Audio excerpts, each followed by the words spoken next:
Olá, queridos companheiros do 28º Conselho Espírita de Unificação, muito boa noite. Que a paz de Jesus se faça presente em todos os corações. Vamos fazer a leitura da página preparatória e logo após a prece. E em seguida, nós abordaremos o assunto que nos foi destinado. A página é do livro Pão Nosso, de autoria de Emmanuel, psicografado por Chico Xavier. É a mensagem de número 65, intitulada Tenhamos Paz, e se baseia na seguinte passagem: Tende paz entre vós. Paulo, 1 aos Tessalonicenses, capítulo 5, versículo 13. Diz Emmanuel: se não é possível respirar num clima de paz perfeita entre as criaturas, em face da ignorância e da belicosidade que predominam na estrada humana, é razoável procure o aprendiz a serenidade interior diante dos conflitos que buscam envolvê-lo a cada instante. Cada mente encarnada constitui extenso núcleo de governo espiritual, subordinado agora a justas limitações, servido por várias potências, traduzidas nos sentidos e percepções. Quando todos os centros individuais de poder estiverem dominados em si mesmos, com ampla movimentação no rumo do legítimo bem, então a guerra será banida do planeta. Para isso, porém, é necessário que os irmãos em humanidade, mais velhos na experiência e no conhecimento, aprendam a ter paz consigo. Educar a visão, a audição, o gosto e os ímpetos representa a base primordial do pacifismo edificante. Geralmente ouvimos, vemos e sentimos conforme nossas inclinações e não segundo a realidade essencial. Registramos certas informações, longe da boa intenção em que foram inicialmente vazadas, e sim, de acordo com as nossas perturbações internas. Anotamos situações e paisagens com a luz ou com a treva que nos absorvem a inteligência. Sentimos com a reflexão ou com o caos que instalamos no próprio entendimento. Eis porque, quanto nos seja possível, façamos serenidade em torno de nossos passos, ante os conflitos da esfera em que nos achamos. Sem calma, é impossível observar e trabalhar para o bem. Sem paz dentro de nós, jamais alcançaremos os círculos da paz verdadeira. Então, nesse momento, nós buscamos o contato mais intenso com o plano espiritual superior, mentalizando a figura de Jesus, o Mestre, o amigo e o grande médico de nossas almas, para dizer assim: Senhor, desejamos agradecer pela bênção do conhecimento espírita que nos ajuda a vencer os desafios de cada dia, a superar nossas limitações, a ampliar a nossa visão do mundo, a enxergar o nosso papel com mais discernimento. Abençoa-nos o esforço que fazemos no sentido de nos libertarmos das paixões desequilibrantes, e de tudo o que nos prende demasiadamente à terra, ao mundo material. Rogamos a tua inspiração para que possamos funcionar como o intermediário dessa mensagem que certamente nos fará muito bem. Abençoa-nos, Senhor, envolve-nos na tua paz e com a tua permissão nós damos por iniciada a nossa reunião. Então, meus amigos, novamente, boa noite. Vamos falar de mundos inferiores e mundos superiores. Esse assunto está no capítulo 3º do Evangelho segundo o Espiritismo, itens de 8 a 12. E nós vamos percorrer as ideias que são apresentadas, os ensinamentos que são apresentados e fazer pequenos comentários sobre eles. Então começamos assim. Está no capítulo, ou melhor, está na parte das instruções dos espíritos, mundos inferiores e mundos superiores. É, por assim dizer, um apanhado, uma síntese com que Kardec elenca aqui as principais ideias, né, que foram passadas pelos espíritos. Então começa assim: a qualificação de mundos inferiores e mundos superiores nada tem de absoluta, é antes muito relativo. Tal mundo é inferior ou superior com referência aos que lhe estão acima ou abaixo na escala progressiva. Então, a pluralidade dos mundos habitados é um dos princípios basilares da doutrina espírita.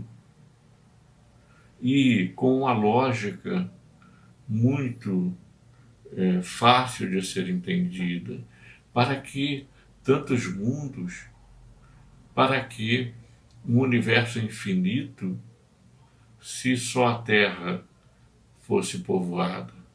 E isso seria um grande desperdício. O que nós aprendemos é que há mais estrelas no céu do que grãos de areia na terra. Isso para termos uma pequena noção, uma noção muito pálida, né, da imensidão do universo. E todas as estrelas e todos os astros que nós vemos à noite são lugares, né, são corpos celestes, alguns infinitamente maiores que a Terra, que o nosso planeta, e certamente destinados a um fim. Não estão lá por acaso, não foram feitos pelo Criador apenas para nos distrair a visão. Certamente possuem finalidades muito mais profundas. E a doutrina espírita nos ensina que os mundos são as moradas dos seres, não é? Então, seres vegetais, animais e os homens, não é? Os espíritos encarnados moram nesses mundos. Então nós aprendemos que não apenas eles são habitados, mas que a humanidade não se restringe à Terra. Ela se espalha por todo o universo, em inumeráveis mundos, que constituem para a população uma espécie de escola. Costumamos fazer uma analogia com o sistema escolar, o sistema educacional. Nós temos os lugares, né, apropriados às primeiras experiências escolares, né, às atividades pré-escolares, antigamente chamadas jardins de infância. Nós temos o ensino fundamental, que é ministrado em muitos anos, em 9 anos, de forma que abarca uma parcela muito grande, uma faixa etária muito distinta, porque mesmo sendo criança, a criança do primeiro ano tem 7 anos, da primeira série, né? Mas a criança, quando chega ao 8º, 9º ano, já é um adolescente. Então, embora estejam todos na mesma condição no ensino fundamental, eles têm diferenças de seu desenvolvimento, físico e mental, mas o fato é que estão no ensino fundamental. Depois nós temos o ensino médio, então já é um outro nível de ensino. Ele fica entre, né, o ensino fundamental, o ensino do antigo primeiro grau, e o ensino superior, que o aluno vai cursar quando concluir o ensino médio. Mas, ao sair do ensino médio e ir para o ensino superior, ele vai se especializar em determinada área e se tornar um profissional dela, é isso que se espera. Mas se ele quiser ainda se aprofundar, ele fará o mestrado, o doutorado, que são cursos de pós-graduação especializados estrito sensu, e há até o pós-doutorado. Então vamos comparar a escola com esses mundos e vice-versa, e veremos que na classificação das diferentes categorias de mundos, nós encontramos os primitivos, os de prova e expiação, os de regeneração, de felizes e celestiais. E cada mundo desse tem uma finalidade específica. De forma que os mundos se dividem por categorias e a Terra não é o único mundo de provas e expiações. Assim como não há um mundo único, um mundo feliz, um mundo apenas. Há diversos, porque isso é uma classificação. Há diversos mundos que neste momento estão em seu estado primitivo. Ora, então, quando nós verificamos essa classificação das diferentes categorias de mundo, nós verificamos que uns estão mais atrasados, outros mais adiantados. Então essa classificação, ela é relativa. Ela não é uma classificação absoluta, ela poderia ser estendida e receber outros nomes, outras subclassificações. Mas a verdade é que isso não mudaria o estado desses mundos. E se aprendemos assim, é porque fica mais fácil de nós entendermos essas diversas situações, esses diversos graus de desenvolvimento dos mundos. Ora, então, os mundos primitivos são aqueles em que os espíritos realizam suas primeiras experiências reencarnatórias. São mundos selvagens, não é? Mundos onde o sentido da moral ainda não se desenvolveu, onde predomina o instinto, a força bruta, a necessidade constante de se alimentar, onde as paixões, por exemplo, o egoísmo, o orgulho, se manifestam em seus aspectos mais sombrios, mais intensos, os seres que vivem lá, que vivem nesses mundos, apresentam a forma humana, a aparência humana, mas uma aparência muito grosseira, sem nenhuma beleza, uma aparência adequada ao nível de vida, de dificuldades, sendo que a matéria ela tem uma influência muito grande sobre esses espíritos, não é? Então fala mais alto a necessidade de se alimentar, os instintos básicos da reprodução, não existem ainda, né, sentimentos no grau que nós já experimentamos, embora nós não estejamos ainda no planeta mais adiantado. Então, esses instintos, eles não têm, eles não têm nuances, né? Eles são instintos grosseiros mesmo, porque faz parte do processo do desenvolvimento, da evolução, que esses mundos primitivos abriguem seres que são correspondentes, né? Tem um desenvolvimento correspondente ao próprio mundo. Então, não existem indústrias, não existem invenções, não existe a noção da gentileza, da delicadeza, do dever moral, não é? É tudo muito animalizado e, em razão disso, né, a vida é muito dura. E se nós pensarmos um pouco na própria Terra, num passado distante, quando a humanidade ainda estava no seu período primitivo, nós teremos uma ideia de como são esses mundos. Mas naquelas inteligências rudimentares jaz a luz, e alguns conseguem intuir, né, ainda que vagamente, que existe um ente supremo, que existe Deus.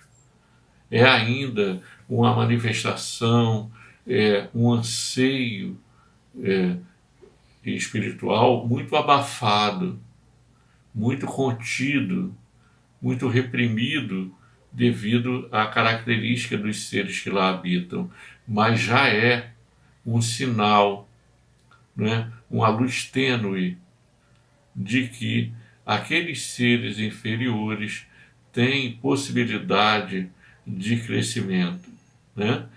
Têm possibilidade de se desenvolver e modificar aqueles impulsos, né? Aquele modo de vida, porque essa é a beleza da evolução. Somos criados simples e ignorantes para nos tornarmos anjos, espíritos puros. E naturalmente partimos dessa simplicidade e ignorância. Então, é difícil imaginar, não é, que aqueles seres tão embrutecidos, tão agressivos e violentos, poderão ser um dia, e o serão, espíritos desmaterializados, espíritos que emitem luz, a luz da harmonia dos seus sentimentos, do seu conhecimento, a luz da harmonia de viver em plena conformidade, digamos assim, com as leis divinas, porque o Espírito se desenvolveu, mas é assim que funciona. Da mesma forma que quando nós enxergamos uma semente, né, a semente de um carvalho, por exemplo, que é uma árvore enorme, imaginar que toda aquela árvore vem daquela semente minúscula, não é? Então nós plantamos a semente e ela vai se desenvolvendo lentamente, vai crescendo e um dia se tornará naquela árvore frondosa, não é? Naquela árvore enorme. Então, da mesma forma, o espírito embrutecido, primitivo, violento, completamente sob o domínio da matéria, um dia superará essa influência, né? Ele irá se educando, desenvolvendo as suas capacidades, entendendo melhor a lei divina, buscando a sua harmonização, criando valores morais, porque se tornará um ser ético. Então, aquele ser que pouco se diferencia de um animal está destinado, né, a se tornar um ser iluminado, mas isso consumirá muitos séculos, né? Será necessário que ele desenvolva a consciência, a percepção de si mesmo, que ele desenvolva o respeito aos seus semelhantes, que ele desenvolva essa capacidade, né, de entrar em sintonia com o que é divino, com as altas esferas, e aí sim, um dia ele se tornará esse espírito iluminado. Ora, nos mundos superiores, nós veremos que as condições são diferentes. Mas antes de falar nos mundos superiores, vamos falar um pouco da Terra, que nos serve de referência porque é o planeta onde nós estamos. E a rigor é o único que nós conhecemos, não é? Pelo menos nesta reencarnação. Porque podemos ter vivido em outros planetas, e é provável que muitos tenham vivido, ou que ainda vão viver. Então, o espírito não precisa passar por todos os mundos, mas pelos mundos correspondentes às diversas categorias. Então, ele vai passar pelo mundo correspondente à sua própria necessidade evolutiva, voltando àquela analogia com o sistema escolar. Um aluno de ensino médio não procurará uma escola de primeiro grau para continuar se instruindo, porque ele já venceu aquela etapa, não é? Tampouco procurará uma instituição de nível superior, porque ele ainda não cursou o ensino médio. Então, da mesma forma, o espírito ele vai para o mundo condizente com seu estado evolutivo. E não é só um mundo, então ele vai passar por mundos que estão naquela faixa de necessidade, né? Que é a sua necessidade. Então, a Terra é um mundo de provas e expiações.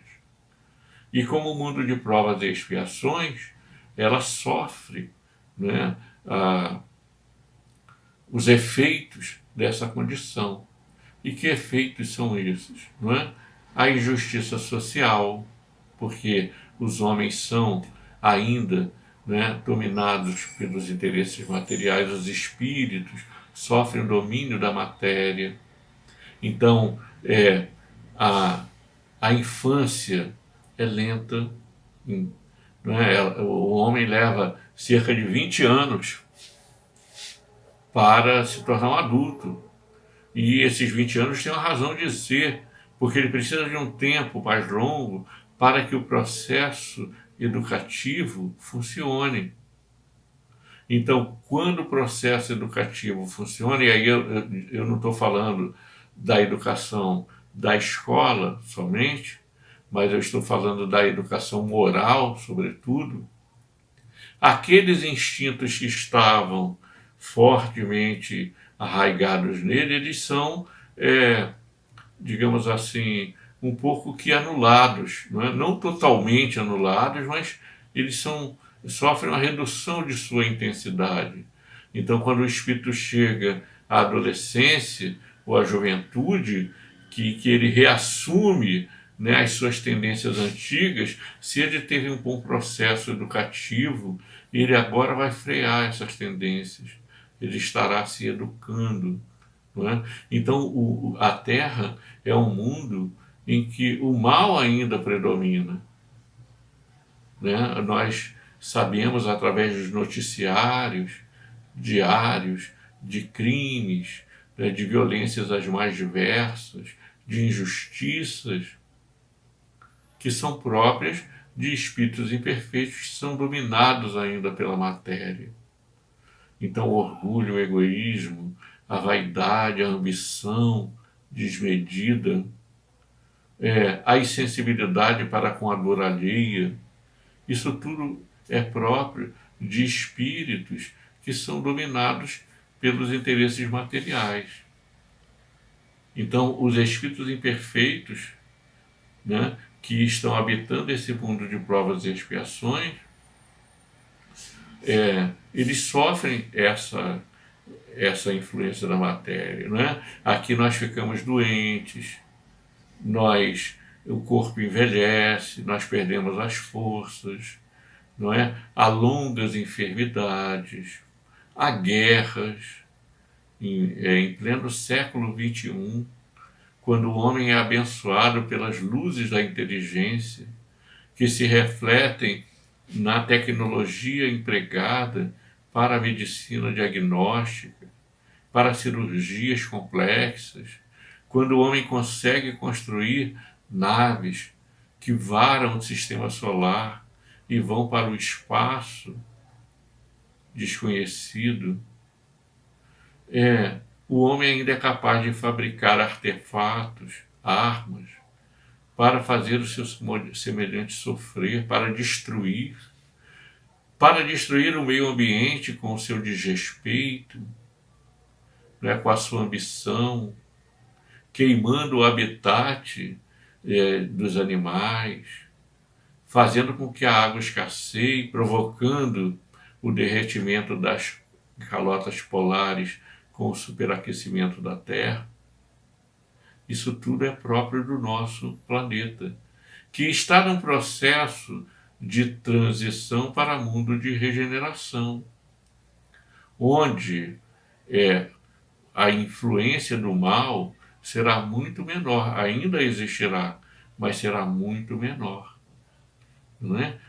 Porque é da lei divina que, assim como os seres, os mundos também progridam. Então nós estamos nesse período da transição na Terra. Então o mundo de regeneração será um mundo em que a injustiça não será tão grande, em que não haverá tantas doenças e tão graves, não haverá tantos ódios, tantas perseguições, tantas discriminações com o mais fraco, com aquele que precisa. É claro que, vibrando nesse patamar de ideias e sentimentos, o mundo será necessariamente melhor, porque o mundo é o somatório daqueles que o habitam. Então, olha que beleza, o mundo de regeneração já será um mundo melhor do que o mundo de provas e expiações. E nós estamos no meio desse processo, dessa transição. Mas também existem os mundos superiores. Olha que beleza! Me chama a atenção a uma passagem do livro Céu e Inferno, em que aborda o personagem, né, o espírito, a viúva Fulon,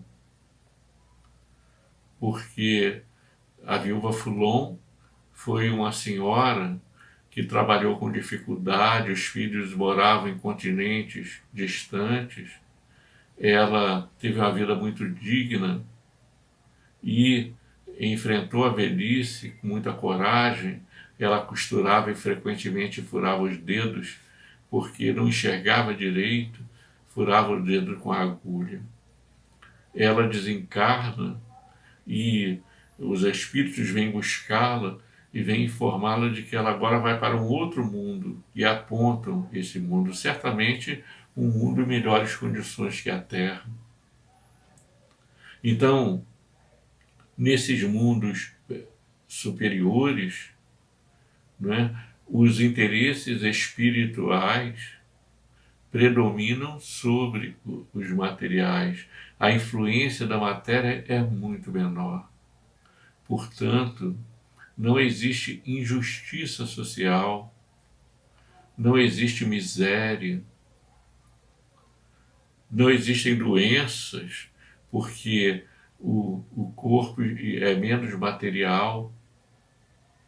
Olha que coisa! Não existe a ideia da velhice como nós temos aqui. A nossa vida é muito curta, não é? Por mais que alguém viva, a vida é muito curta. Nos mundos mais adiantados, a vida é longa para os padrões terrestres. E a infância lá é curta. Kardec comenta no Livro dos Espíritos, quando fala, né, das reencarnações dos espíritos nos diversos mundos, lá pela pergunta 185, 187,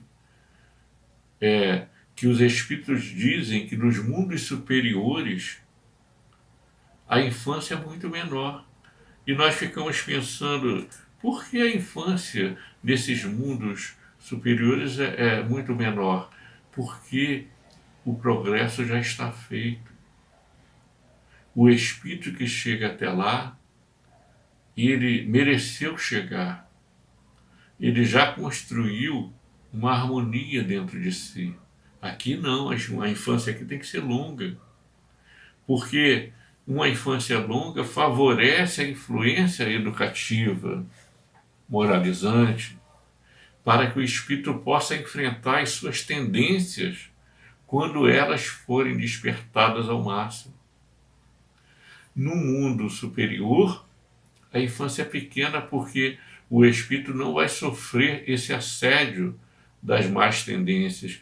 Ele próprio já realizou essa pacificação dentro de si. Então o espírito diz que está nesse mundo superior há cerca de 6 meses, mas ele tem a aparência de um homem de 30 anos. E a vida lá dura o que aqui equivaleria a 5 séculos, uma vida material. Não é? Então, olha, não há injustiça, não há rancores, inveja, ambição, não há intrigas, não há necessidade de guerras. Vejam, não há doenças. O trabalho, ele não é injusto. A pessoa não é explorada no trabalho. E o trabalho é todo intelectual. Não é? Então, vejam que coisa extraordinária nos aguarda, que é essa condição de nós enxergarmos a beleza, de nós nos aplicarmos à intelectualidade. Tanta gente que quer estudar e a vida não deixou, foi por outro caminho. Tanta gente que quer fazer outra coisa, servir as pessoas, mas tem que ganhar o pão de cada dia, está ali atrelada àquelas condições precárias. E vai poder fazer isso. Todos nós vamos poder fazer isso. Não há privilégios, não é, de nascimento. Então, às vezes aqui na Terra, o espírito renasceu numa família privilegiada do ponto de vista financeiro, uma família rica, influente, e ele não se esforça para exercer uma determinada profissão, uma atividade, porque ele já vai partir de um ponto muito favorável, ao passo que outras pessoas nascem em famílias muito pobres, outros espíritos reencarnam em famílias muito pobres, em lugares distantes, e não vão ter as mesmas chances. Mas nos mundos superiores não há privilégios de nascimento, não há peixadas, não é? Maracutaias, não há aquele famoso que indica, fulano vai entrar aqui porque a gente deu um jeitinho e burlou a lei. A lei é assim para todo mundo, mas para os amigos do rei a lei é diferente. Não existe isso. Não existem senhores nem escravos, ninguém se julgará superior ao outro. Vejam como os fatores da felicidade estão dentro de nós mesmos. O objetivo em comum será o aperfeiçoamento. As pessoas estarão lá com um sorriso permanente e sincero, que é consequência do estado de paz que os espíritos vivenciam dentro de si porque estão harmonizados. No mundo feliz, ainda haverá o que aprender e o que realizar. Mas certamente a ambição será outra. Haverá sentimentos nobres, sentimentos elevados, né, de espíritos que estão em processo adiantado de purificação. Então, aquelas tramas, até crimes, que são perpetrados porque são motivados por ódio, pelo desejo de vingança, porque alguém nasceu num lugar muito desfavorável e viveu uma experiência muito difícil, não haverá isso lá. Não é? Ninguém vai sofrer por lhe faltar o necessário. Olha que beleza! Esses são os mundos superiores. Não é? Aqui nós precisamos do mal para entender o que é o bem, da noite para admirar a claridade. Nós precisamos da doença para valorizar a saúde. Mas nesses mundos superiores, isso tudo já foi superado. Então, o homem ele foi bastante criativo para descrever o inferno, as torturas, as dificuldades, as dores, porque ele tem uma ampla noção disso. Mas lhe faltou imaginação para descrever o que ele ainda não conhece, que são os mundos felizes, não é? Então, veja, o Espiritismo nos dá essa visão de que nós caminhamos para estágios melhores, para uma vida melhor, mas isso dependerá do nosso esforço, dependerá da nossa dedicação, da determinação de mudar para melhor. Então, esses mundos felizes, eles não são privilegiados. Quem está lá chegou por merecimento, por mérito próprio. E aí o que acontece? A gente aprende que todos nós ascenderemos, evoluiremos, né, para as altas categorias, para as categorias melhores de evolução.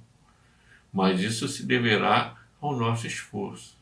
E ninguém fará por nós, porque é o nosso comprometimento diante da lei divina. Não é? O Espiritismo apenas revela esta realidade, ele não cria essa realidade. Essa é uma realidade da natureza, das leis divinas. Cabendo a nós o esforço para alcançarmos esses patamares melhores de evolução. Portanto, quando estivermos bastante angustiados ou desanimados, quando estivermos aflitos, quando não soubermos o que fazer, quando o peso do mundo estiver para desabar sobre a nossa cabeça, nos lembremos da oração, da resignação, da vontade de aprender para nós superarmos esses desafios, de construir dentro de nós o reino de Deus de que Jesus tanto fala. O reino de Deus está em vosso coração. Então, meus queridos amigos, nós estamos encerrando agora a nossa fala a respeito do assunto que nos foi proposto e queremos fazer a prece final, desejando a todos muita paz, muita saúde, otimismo, união, esperança, alegria, porque todos nós precisamos de mais disso. Então, nesse momento, nós buscamos os amigos espirituais, buscamos Jesus, nos sentimos envolvidos por essas vibrações de carinho, por essas vibrações benfazejas de saúde e de paz. E só nos resta agradecer pela ajuda recebida, pelo apoio, por tudo de bom que nos aconteceu. Muito obrigado, Senhor. Muito obrigado à espiritualidade amiga. Muito obrigado porque estamos na luta, todo dia enfrentando os desafios que o dia apresenta, mas de olho na nossa melhora, na nossa transformação para melhor, no esforço que nos cabe fazer para que isso aconteça ao longo do tempo. Se conosco, Senhor, e com a Tua permissão, nós estamos dando por encerrada a reunião desta noite. Muita paz.